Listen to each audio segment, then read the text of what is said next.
नमस्कार। चलिए आज एक बहुत बड़े और सच कहूं तो थोड़ी कंफ्यूजिंग सवाल को सुलझाते हैं। एक ऐसा सवाल जो हम सबके मन में कभी ना कभी तो आता ही है। पूरी दुनिया की इकोनॉमी का रिमोट कंट्रोल आखिर किसके हाथ में है? कभी पेट्रोल के दाम बढ़ जाते हैं तो कभी स्टॉक मार्केट अचानक से गिर जाता है। सवाल ये है कि इन सब के पीछे आखिर है कौन? ऐसा महसूस होता है ना जैसे कोई पर्दे के पीछे बैठा है और कुछ ऐसे लीवर्स खींच रहा है जो हमें दिखाई नहीं देते। देखिए ये कंफ्यूजन बिल्कुल नॉर्मल है, पर फिक्र नहीं, आज हम इसे मिलकर समझेंगे। तो जवाब ये है कि इसका कोई एक सिंगल बॉस नहीं है। इसे ऐसे सोचिए कि ये कुछ बड़े खिलाड़ियों के बीच लगातार चलने वाली एक रस्साकशी यानी टग ऑफ वॉर है। कोई एक नहीं बल्कि कई ताकतवर फोर्सेस हैं जो इस खेल को चला रही हैं। तो चलिए मिलते हैं हमारे पहले खिलाड़ी से, कॉर्पोरेट टाइटन्स, यानी दुनिया की सबसे बड़ी बड़ी कंपनियां। ये इस खेल के वो खिलाड़ी हैं जो सबसे साफ नजर आते हैं। जरा इस नंबर को देखिए, $2 ट्रिलियन से भी ज्यादा। ये सिर्फ एक कंपनी, मान लीजिए एप्पल, की मार्केट वैल्यू है। पता है, ये दुनिया के ज्यादातर देशों की पूरी इकोनॉमी से भी ज्यादा है। बस सोच कर देखिए। और यहीं पर एक बहुत दिलचस्प कॉन्सेप्ट आता है, कॉर्पोरेट सॉवरेनिटी। आसान शब्दों में इसका मतलब है जब कोई कंपनी इतनी पावरफुल हो जाती है कि उसकी आर्थिक ताकत असली सरकारों को टक्कर देने लगती है। यही कंपनियां तय करती हैं कि नौकरियां कहाँ पैदा होंगी, इन्वेस्टमेंट कहाँ जाएगा और कभी-कभी तो ये भी कि कानून कैसे बनेंगे। अब इन कॉर्पोरेट्स के अलावा कुछ और बहुत पावरफुल संस्थाएं भी हैं, जैसे आईएमएफ और वर्ल्ड बैंक। आईएमएफ मुश्किल में फंसे देशों के लिए आखिरी उम्मीद की तरह काम करता है, उन्हें लोन देता है, जबकि वर्ल्ड बैंक गरीबी कम करने के लिए डेवलपमेंट प्रोजेक्ट्स को फंड करता है। लेकिन यहाँ एक पेंच है। जब आईएमएफ किसी देश को मुश्किल से निकालता है तो वो लोन के साथ कुछ बहुत सख्त शर्तें भी रखता है। इन शर्तों का मतलब अक्सर होता है सरकारी खर्चों में कटौती। सोचिए, स्कूल और हॉस्पिटल पर कम खर्च और सरकारी कंपनियों को प्राइवेट हाथों में देना।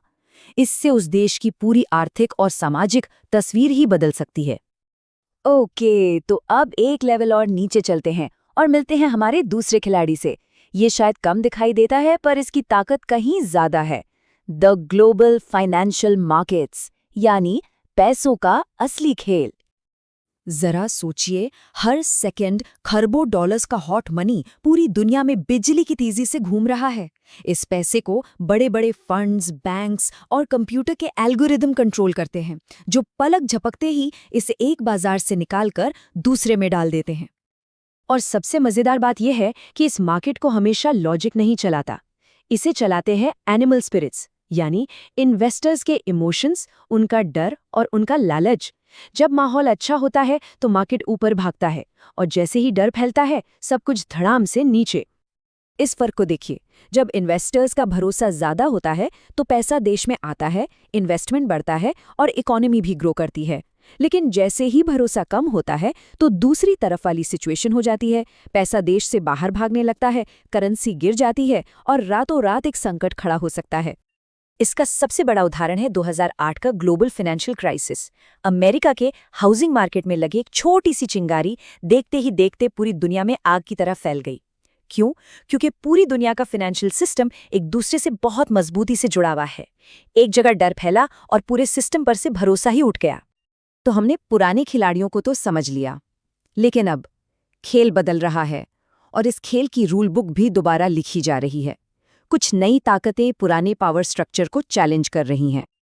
ये है 3 सबसे बड़े गेम चेंजर्स। पहला, टेक्नोलॉजी का डिसरप्शन, जैसे एआई और क्रिप्टो, जो पैसे और पावर की परिभाषा ही बदल रहे हैं। दूसरा, जियोपॉलिटिक्स की वापसी। अब लड़ाई तेल के लिए नहीं बल्कि कंप्यूटर चिप्स जैसी चीजों के लिए है। और तीसरा, सिस्टमिक शॉक्स, जैसे कोई महामारी या फिर क्लाइमेट चेंज, जो एक झटके में पूरी ग्लोबल इकोनॉमी को हिलाकर रख सकते हैं। तो इन सभी खिलाड़ियों और नए नियमों को समझने के बाद वापस आते हैं हमारे असली सवाल पर। तो फिर फाइनल जवाब क्या है? ये रिमोट कंट्रोल आखिर है किसके पास? और शायद सबसे जरूरी बात यह है, दुनिया की इकोनॉमी कोई मशीन नहीं है जिसे कोई एक ड्राइवर चला रहा हो। ये एक जीते जागते इकोसिस्टम की तरह है, जहां हर चीज एक दूसरे से जुड़ी हुई है। मतलब पावर कोई सीधा साधा पिरामिड नहीं है जो ऊपर से नीचे आता हो। ये एक फैला हुआ नेटवर्क है जहां असर और ताकत इन सभी खिलाड़ियों के बीच लगातार बदलती रहती है।